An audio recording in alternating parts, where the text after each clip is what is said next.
Sino ba ang merong mga OFWs dito na mga pinsan o mga kapatid?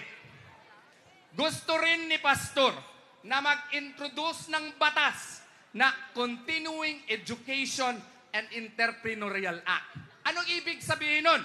Ang ibig sabihin nun, yung mga OFWs pupunta po sa abroad kasi po gusto nilang magkaroon ng income, ibigay sa kanilang pamilya. But deep in their hearts, gusto nilang bumalik dito. Pero pagbalik nila dito, 1 month pa lang, wala na silang pera.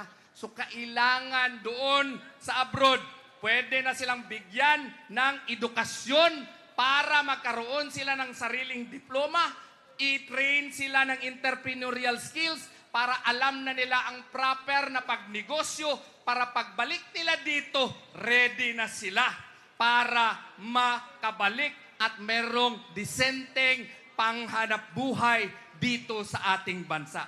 Gusto rin niya na meron ng pensyon ang mga OFWs para pagbalik nila dito ay meron silang source of income pa rin.